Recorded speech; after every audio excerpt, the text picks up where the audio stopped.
Salam jumpa lagi bersama saya, Pastor John Lewar SVD. Suara Pagi.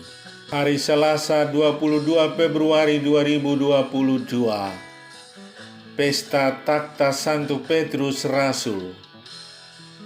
Bacaan-bacaan suci pada hari ini diambil dari surat pertama Petrus, bab 5 ayat 1 sampai dengan 4. Mazmur bab 23 ayat 1 sampai dengan 6 dan Injil Matius bab 16 ayat 13 sampai dengan 19.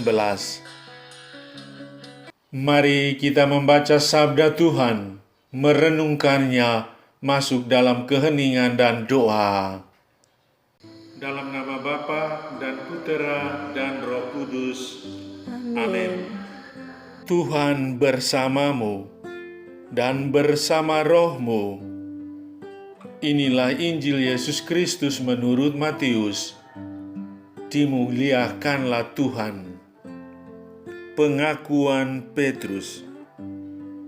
Setelah Yesus tiba di daerah Kaisarea Filipi, ia bertanya kepada murid-muridnya, "Kata orang, siapakah anak manusia itu?"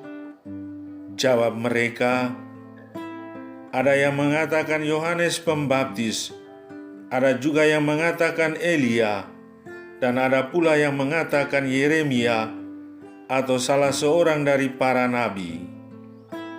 Lalu Yesus bertanya kepada mereka, "Tetapi apa katamu, siapakah aku ini?"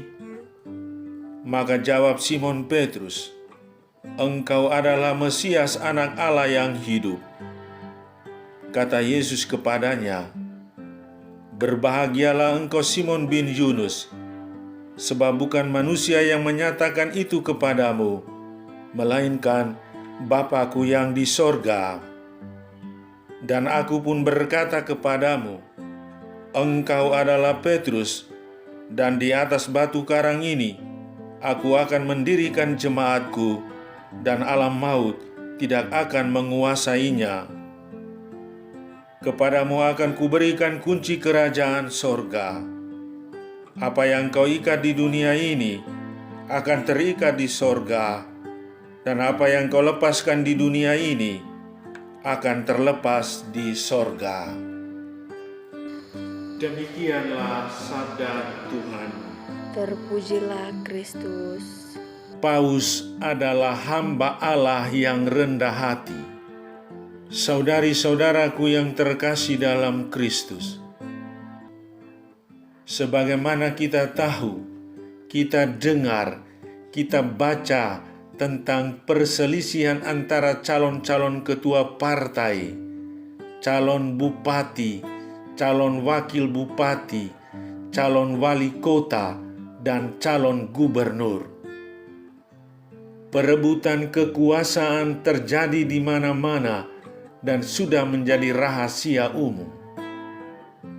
Dalam perebutan kekuasaan seperti itu, seringkali taruhannya ialah uang.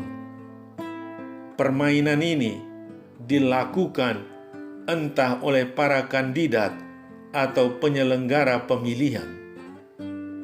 Peristiwa itu sangat berbeda dengan pemilihan paus. Setelah Bapa Suci Benediktus ke-16 mengundurkan diri, tidak ada kampanye, tidak ada politik uang. Hal yang paling penting dalam pemilihan adalah persiapan-persiapan rohani, memohon tuntunan Roh Kudus agar terpilih seorang pemimpin gereja yang terbaik, yang mampu menjadi gembala bagi umat Katolik di tengah dunia zaman ini. Nasihat Petrus, paus yang pertama, amat jelas. Gembalakanlah kawanan domba Allah yang ada padamu. Jangan dengan paksa, tetapi dengan sukarela, sesuai dengan kehendak Allah. Dan jangan karena mau mencari keuntungan, tetapi dengan pengabdian diri.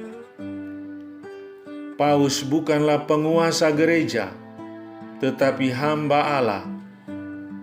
Kekuasaannya adalah pelayanannya, keagungannya adalah pemberian dirinya, karena dia adalah hamba dari segala hamba seperti Yesus sendiri.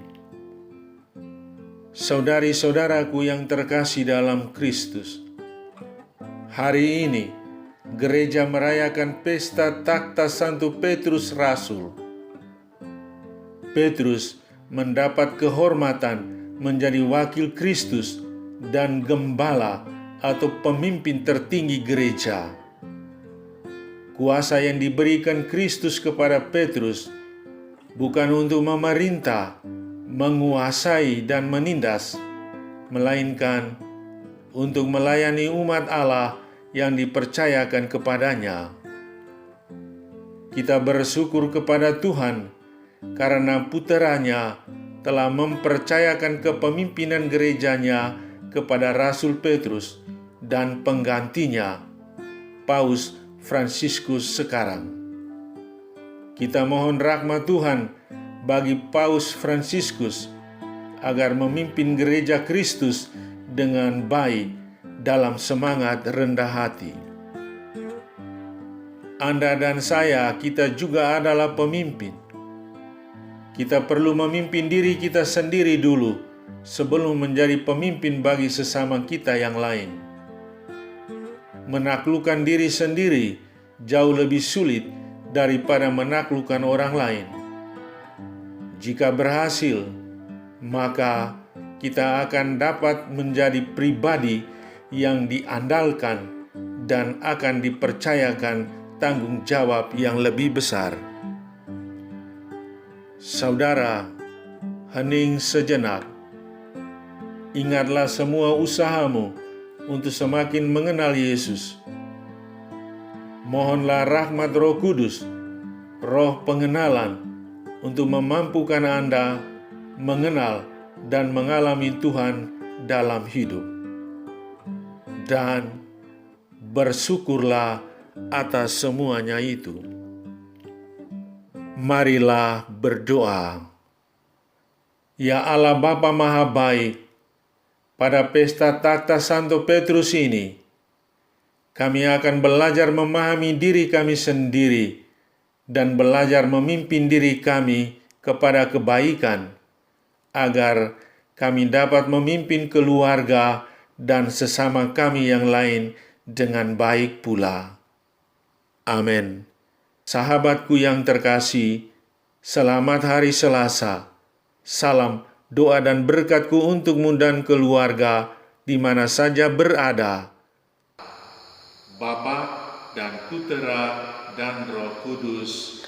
Amin.